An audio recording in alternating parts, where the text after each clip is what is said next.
Hello everyone, स्वागत है आप सभी का हमारे इस YouTube channel question for exam में। इस वीडियो में हम आप सभी को बताने जा रहे हैं 10वीं कक्षा के सोशल साइंस का ऐसा इम्पोर्टेंट वीवीआई सब्जेक्टिव क्वेश्चन जो कि आपके मैट्रिक बोर्ड परीक्षा 2023 में 100% पूछे जा सकते हैं।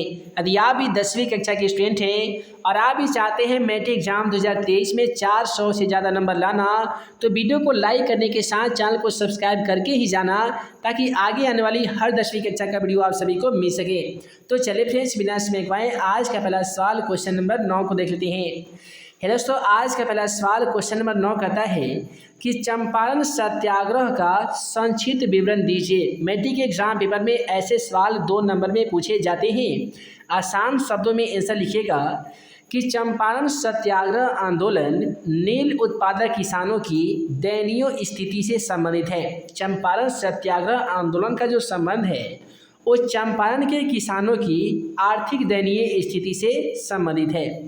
अंग्रेज किसानों से ज़बरदस्ती नील की खेती करवाते थे, जिसके कारण उनके ज़मीन बंजर हो जाते थे।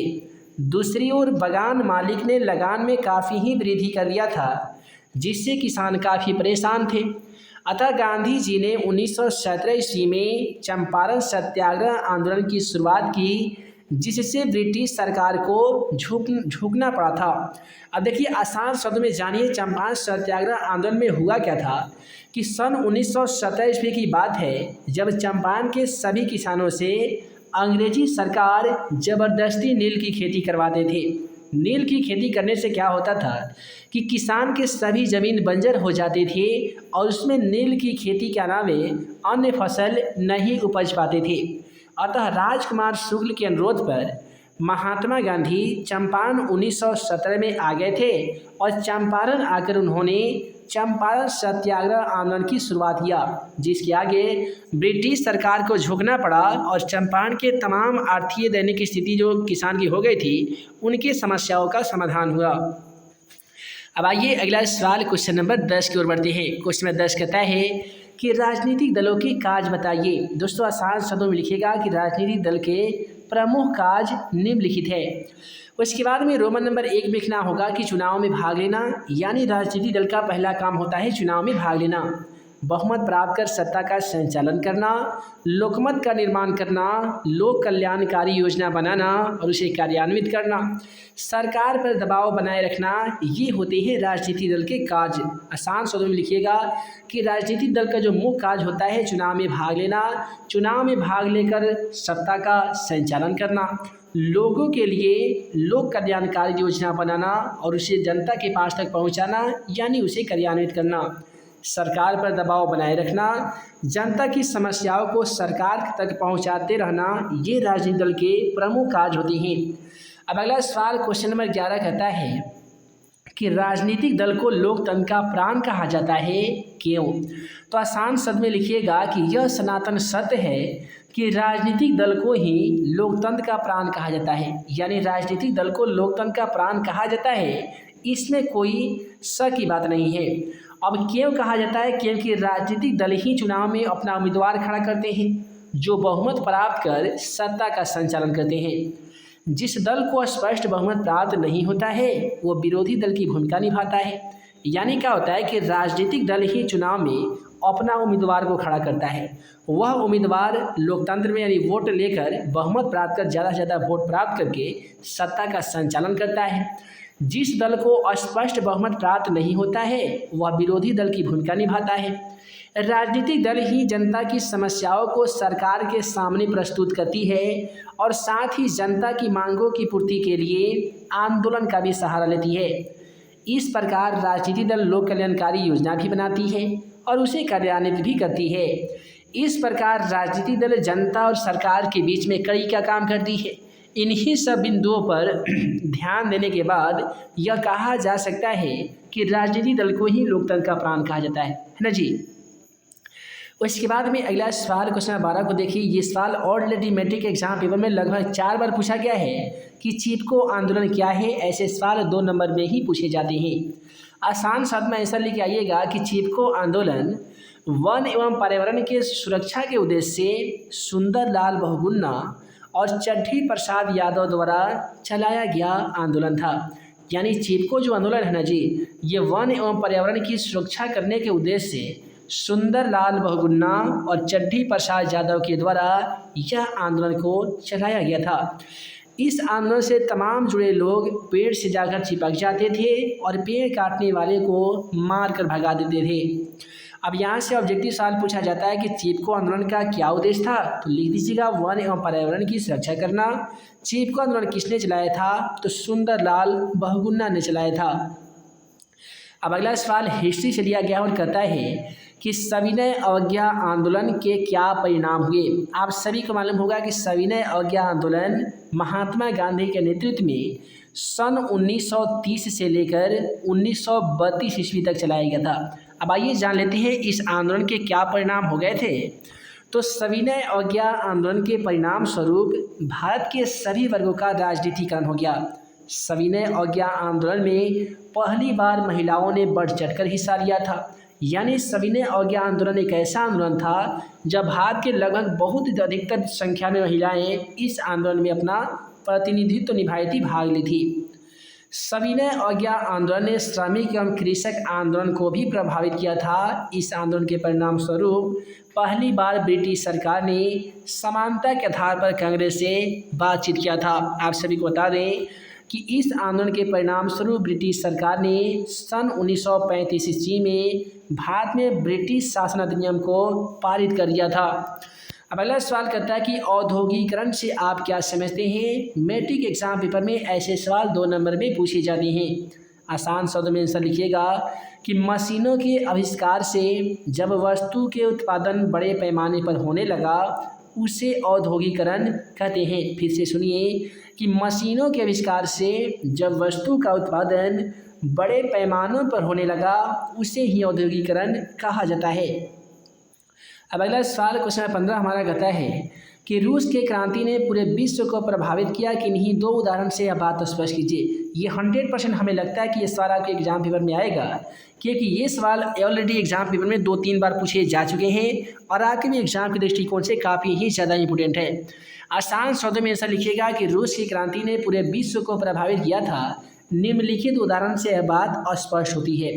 पहला उदाहरण दीजिएगा कि इस क्रांति के पश्चात यानी यह क्रांति के बाद श्रमिक अथवा सर्वहारा वर्ग की सत्ता रूस में स्थापित हो गई और उसने अन्य क्षेत्रों में भी आंदोलन का प्रोत्साहन दिया। सबसे पहले जानिए कि सर्वहारा वर्ग कहते किसे हैं।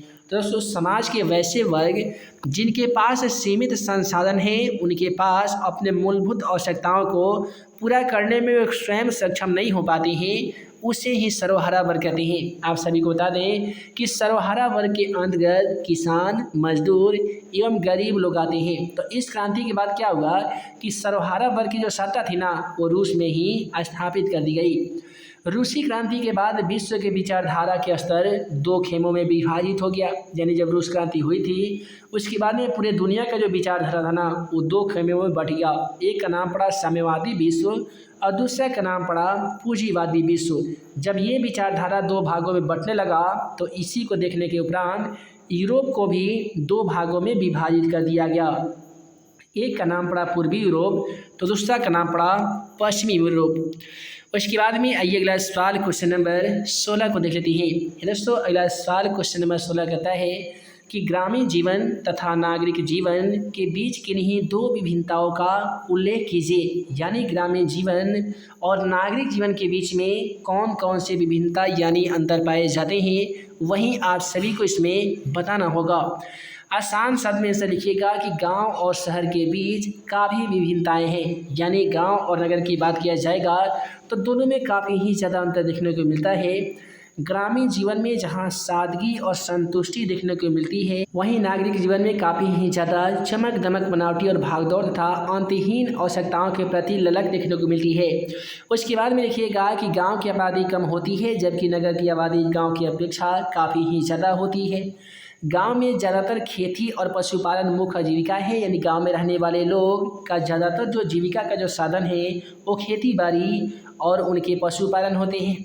शहर में व्यापारण और उत्पादन मुख्य जीविका है। शहर के लोग ज़्यादातर व्यापारी होते हैं, बिजनेसमैन होते हैं और उन्हीं से उनका पालन पोषण की क्रिया होती है। गांव में प्रकृति वातावरण स्वच्छ होता है जबकि शहर में प्रदूषित होता है। शिक्षा, यातायात, स्वास्थ्य की सुविधाएं शहर में मौजूद होती है लेकिन यह गांव में यह उन्नत अवस्था में नहीं मिल पाती है। इसके बाद में देखिएगा कि ग्रामीण क्षेत्रों में इन बुनियादी शिक्षा सुविधाएं जैसे शिक्षा, स्वास्थ्य, यातायात, संचार इत्यादि का अभाव रहता है जबकि यह शहर में उन्नत अवस्था में मिलते हैं। शहर व्यक्ति को संतुष्ट करने के लिए अंतहीन संभावनाएं प्रदान करता है जबकि ग्रामीण क्षेत्रों में सीमित संभावनाएं होती है। उसके बाद में देखिएगा कि शहर में जहां भव्य अट्टालिकाएं होती है वहीं पे गांवों में छोटे छोटे ईंट तथा मिट्टी के बने घर होते हैं। अब अगला सवाल करता है कि पांडुलिपि क्या है। मैट्रिक एग्जाम पेपर में ऑलरेडी ये सवाल 2 नंबर में पूछा गया था। आसान शब्द में से लिखिएगा कि कागज एवं छापाखाना का ज्ञान होने के पहले भारत के लोग भोजपत्र, ताड़पत्र एवं हस्त निर्मित कागज पर हाथों से लिखते थे। यानी जब कागज़ का आविष्कार नहीं हुआ था, छापाखाना का मशीन का आविष्कार जब ना हुआ था, इसका ज्ञान होने से पहले भारत के जितने भी लोग थे वो भोजपत्र, ताड़पत्र एवं हाथ से निर्मित यानी हाथ से बनाया हुआ कागज़ भी अपने हाथों से लिखते थे। यह रचना को ही पांडुलिपि के नाम से जाना जाने लगा। आप सभी को बता दें, पांडुलिपि के द्वारा ही हम अपने ज्ञान को सुरक्षित रख पाएँ और पीढ़ी दर पीढ़ी उस नॉलेज यानी उस ज्ञान को बढ़ाते गए।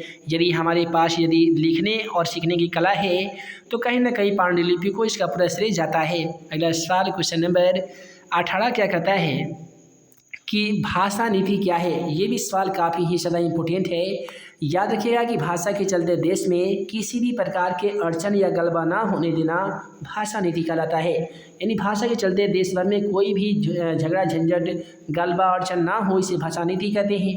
भारत में लगभग 114 भाषाएं बोली जाती है।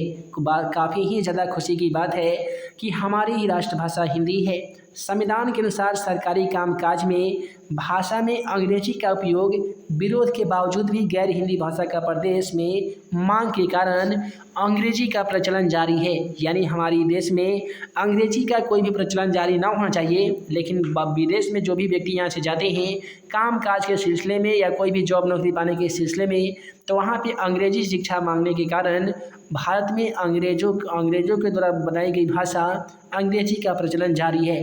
हालांकि तमिलनाडु में इसके लिए उग्र आंदोलन भी हुआ था। इस विवाद को सरकार ने हिंदी या अंग्रेजी भाषाएं प्रयोग करने को लेकर मान्यता देकर सुलझा दिया था।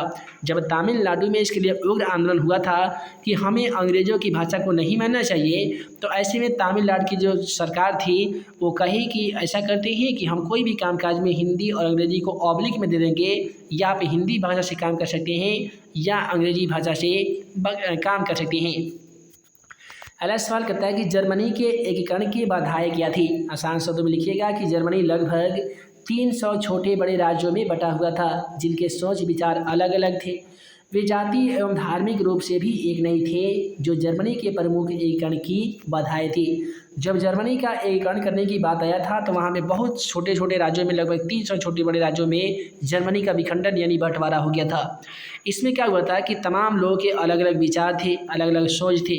वे जातीय एवं धार्मिक संस्कृति रूप से भी एक नहीं थे, जो जर्मनी के एकीकरण में काफ़ी ही ज़्यादा व्यवधान यानी अंकुश उत्पन्न कर रहे थे। दोस्तों, इस वीडियो में हम आप सभी को सोशल साइंस का ऐसा इम्पोर्टेंट VVI ऑब्जेक्टिव क्वेश्चन का सलूशन बताए हैं जो कि आपके मैट्रिक बोर्ड परीक्षा 2023 में 100% पूछे जा सकते हैं। आशा करते हैं कि आज के इस वीडियो में हम आप सभी को जितने भी क्वेश्चनों का सलूशन कर पाए हैं वो सभी के सभी क्वेश्चन आपको समझ में आ गया होगा।